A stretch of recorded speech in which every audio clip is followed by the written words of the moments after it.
হবিগঞ্জ জেলা শায়েস্তাগঞ্জ উপজেলার অলিপুর প্রাণ আরএফএল কোম্পানির শ্রমিকদের আন্দোলন ও গাড়ি ভাঙচুর। শায়েস্তাগঞ্জ অলিপুর থেকে আমাদের প্রতিনিধি শাহ মোহাম্মদ ফরহাদের ভিডিও চিত্র নিয়ে বিস্তারিত। ক্যামেরা সিনিয়র সাংবাদিক ইউসুফ আলী।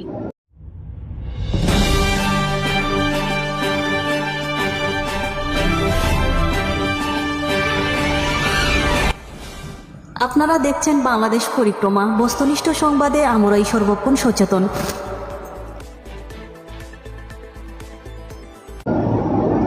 জানা যায়, গতকাল রবিবার হইতে আজ প্রাণ আরএফএল কোম্পানির শ্রমিকরা 30 দফা দাবি নিয়ে আন্দোলনে ডাক দেয়। শ্রমিকরা জড়ো হয়ে তাদের আন্দোলন ও বিক্ষোভ মিছিল করে।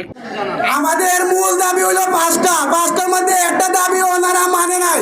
পাঁচটা দাবির মধ্যে আমাদের বেসিক হলো 12,500 টাকা হতে হবে, কিন্তু আমাদের বেসিক তারা 12,500 দিবে না, বলতেছে আইন অনুযায়ী দিবে। কিন্তু আমাদের অডিট লিস্টের আইনে আছে আমাদের বেসিক থাকবে 8,500, তারপর হইলো বাড়ি ভাতা, পোশাক ভাতা, সব ধরনের ভাতা নিয়ে 13,500। কিন্তু আমাদের অডিট লিস্টে ওরা 13,500 ধরে দেয় যে আমরা অডিট লিস্টে 13,500 দিতে বলি। তারপরে হলো আমাদের ভিডিওটা হইলো আমরা হইলো 3 বছরের বেশি কাজ হলে আমাদের হবে 15,000 বেসিক, আর 5 বছরের বেশি হলে 18,000 টাকা বেসিক। ওনারা আমাদের এই দাবিও মানে নাই। কিন্তু আমাদের দেখেন, আমরা যারা নতুন অবস্থা ঢুকতেছে ওরা 8,000 করে দিতেছে, কিন্তু আমরা 5 বছর 6 বছর 7 বছর ধরে অনেকে শ্রমিক আছে ওরা 9,000 বেসিকে এখনো কাজ করতেছে। কিন্তু ওদের হাতে নিয়ে একটা ইনচার্জের কাজ করা হইতেছে। তারপরে হলো আমাদের 3 নম্বর দাবি, আমাদের প্রোডাকশন বোনাস দেয় না, ওরা ইনসেন্টিভ দেয় না।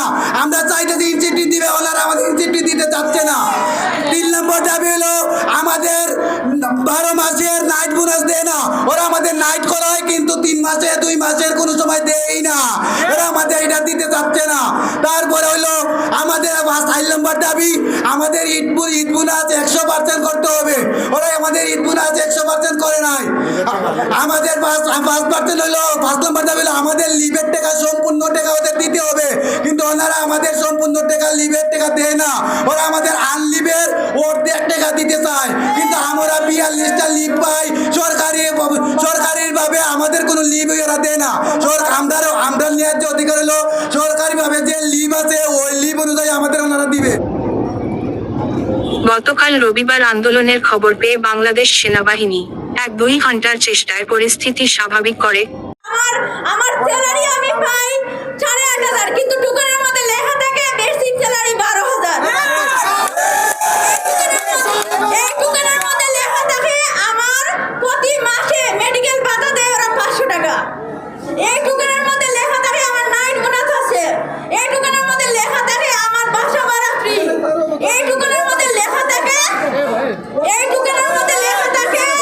আমাদের গাড়ি ভাড়া ফ্রি।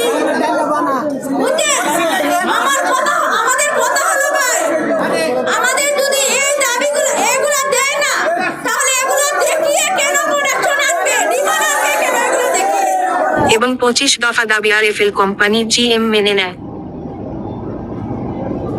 আন্দোলনকারীরা তাদের কর্মস্থলে ফিরে যায়।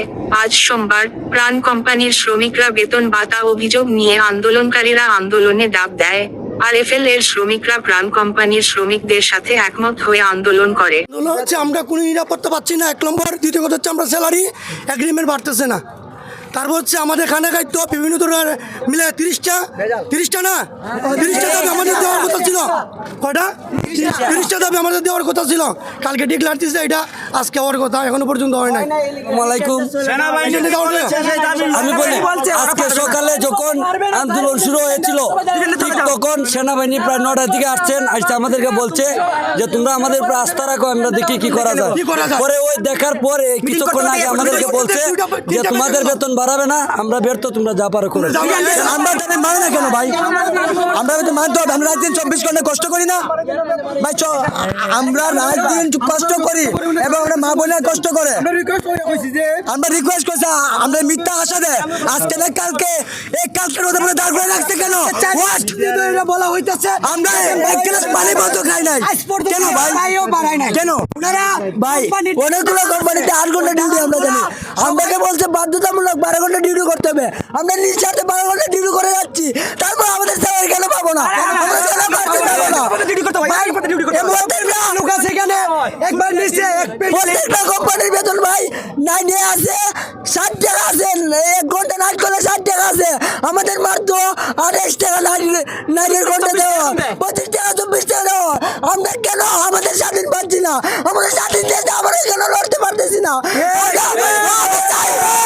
আমরা বাঁচতে হলে বাঘের মতো বাঁচবো, আমরা সিংহের মতো বাঁচবো, আমরা বিড়ালের মতো বাঁচলাম নয়।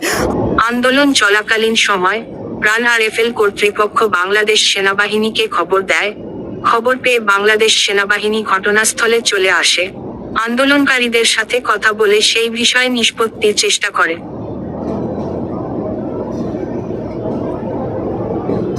শ্রমিকরা বাংলাদেশ সেনাবাহিনীকে জানায়, গতকাল রবিবার যে সিদ্ধান্ত হয়েছিল সেই সিদ্ধান্ত RFL company GM Kamrul Hasan বাস্তবায়ন করেনি।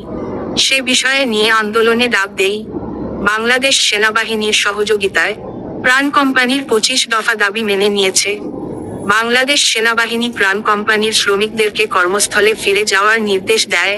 আরএফএল কোম্পানির 25 দফা দাবি পূরণ না হওয়ার কারণে আন্দোলনকারীরা আন্দোলন করবে। আন্দোলনকারীরা আরও জানায়, যতক্ষণ পর্যন্ত দাবি আদায় না হবে ততক্ষণ পর্যন্ত আন্দোলন চলমান থাকবে।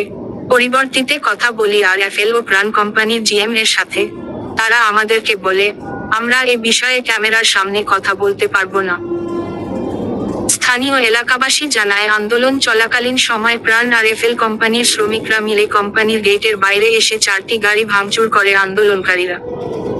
আরএফএল প্রাণের লোকে মিল্লা গাড়ি এখান থেকে এরা শ্রমিকটাকে বিশ্ব ব্যারিকেড দিয়া সাইডে গাড়ি রাখা ছিল। এটা আমরা গাড়ি 5 গাড়ি 2-3টা গাড়ি ভাঙছে, একটা বাইরে গাড়ি ভাঙছে। এটা আমরা আন্ডারে চলে ডিস্ট্রিক্ট। এরা অনেক আক্রমণ করছে, বাইরে দোকানপাটটা আক্রমণ করছে। আমাদের সভাপতির গাড়ি ভাঙছে, আমাদের গাড়ি ভাঙবো কেন? আমাদের গাড়ি ভাঙবো কেন? আমাদের গাড়ি আমরা তো আর আন্দোলন করতে কোম্পানির চাকরি করে।